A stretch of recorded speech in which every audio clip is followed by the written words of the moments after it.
there's something simmering in Miami, and it's not just the usual South Florida heat. Chris Grier has spoken, and the message isn't shrouded in mystery or corporate pleasantries. No, it's straightforward, maybe even a little bit impatient.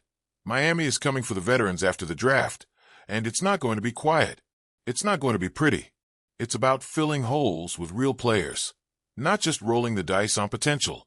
Let's start with what's obvious to anyone with two eyes and a shred of hope for the season. Cornerback is the flashing red emergency light right now. It's not subtle.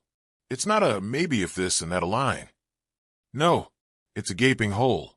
The Dolphins have just two, starting caliber corners at the moment. Jalen Ramsey, who isn't exactly sending love letters to the franchise these days, and Kader Kohou, who has shown grit but shouldn't be standing alone on the boundary. Behind them, well, it's like peeking into the pantry and seeing a couple of cans of expired soup. Cam Smith, Artie Burns, and Storm Duck, names that aren't exactly sending quarterbacks into fits of terror. If the season kicked off tomorrow, it would be Ramsey, assuming he's not in a different jersey. Kohou, and a prayer. Without Ramsey, just prayers. So what happens next? Grier and company are loading up to hit free agency hard, starting this week. Why now? Simple. After Monday, signings don't mess with the precious compensatory pick formula. It's open season, and they've been busy already. Dolphins have their eyes locked on Rasul Douglas. Now, here's a guy who doesn't exactly fit into neat boxes. He's battle-tested, sure, 80 starts, 19 interceptions, a guy who has seen some things. But he's also a mixed bag if you look a little closer. Last season with the Bills, he gave up a ridiculous 72% of passes in his direction, with a 122 passer rating. That's not elite. But wait, just one season before that, he looked like a world beater for Green Bay and Buffalo after the midseason trade. 5 picks, 3 fumble recoveries, 2 defensive touchdowns. He did all that while literally playing on a torn MCL. You tell me, was last year a fluke, or is he slowing down? And is Miami really ready to roll those dice? If not Douglas, maybe they'll turn to Asante Samuel Jr., another name that's floating around the Dolphins' orbit. Local kid from St. Thomas Aquinas, loads of athleticism. But 4 years in the league and no interceptions? You can't just sweep that under the rug. He missed a big chunk of last season with a shoulder injury and wasn't exactly a shutdown guy when he was on the field. He's betting on himself, handling his own contract negotiations.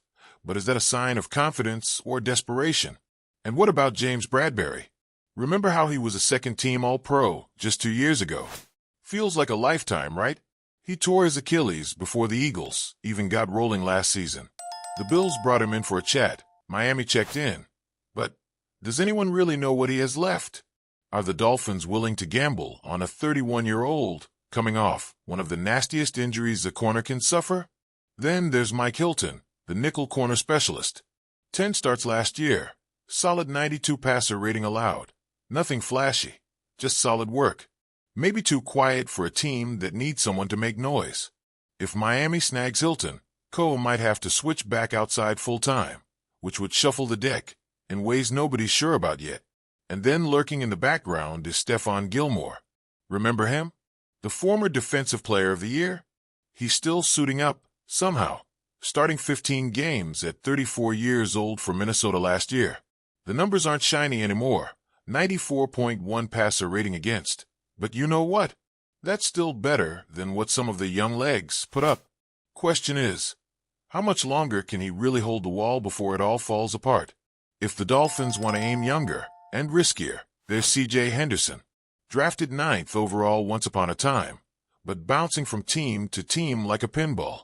Started 7 games for Carolina last year, gave up a 106.8 passer rating. What does that tell you? He might be better suited for the bench than the starting lineup. Maybe the real dark horse here is Jack Jones. He flashed early in New England, picked off 4 passes over 2 years. Then, the wheels came off. Raiders gave him a shot, and what did he do? Allowed 10 touchdowns. 10. That's not a typo. Released in April, couldn't even find a trade partner. Talent? Definitely. Discipline? Huge question mark. And what about Shaq Griffin? He's 29. snagged 2 picks last year in Minnesota. Loki posted a very respectable 76.2 passer rating allowed. No one's writing ballads about him, but he could slide into a bigger role if given the chance.